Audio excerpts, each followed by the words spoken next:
নমস্কার বন্ধুরা, আজকে আবার এসে গেছি তোমাদের সামনে। নিয়ে আসছি নিরামিষ কচুর শাক।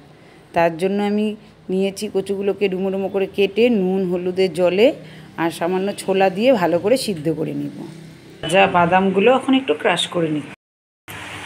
কচুর শাকটা সিদ্ধ করার পর জল ঝরার জন্য এই ছাঁকনিটাতে রেখে দিয়েছিলাম। দেখো কি সুন্দর সিদ্ধ হয়েছে। চলো এখন বানাই। ফোড়নে দিয়ে দিব গোটা জিরা আর একটা শুকনো লঙ্কা। লঙ্কা দিয়ে ভালো করে আমি তেলের সাথে ভেজে নিব। ওই তেলেতেই কচুর শাকটা দিয়ে দিলাম, সিদ্ধ করা কচুর শাকটা। লবণ দিয়ে দিলাম। এখন দিব হলুদ। এখন হলুদ দিয়ে দিয়েছি। আর এখন দিব কাঁচা লঙ্কা কাটা কাটা। কাঁচা লঙ্কাগুলো দিয়ে এখন ভালো করে এটা মিশিয়ে নিব।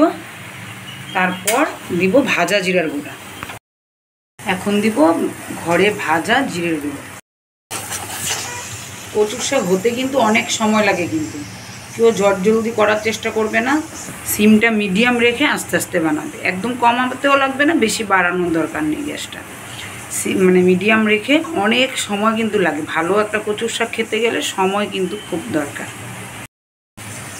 অনেকটা কিন্তু হয়ে গেছে, তার জন্য এখন দিয়ে দিচ্ছি চিনি। অল্প চিনি কিন্তু এই পটটাতে লাগবেই, এটা কিন্তু মাস্ট।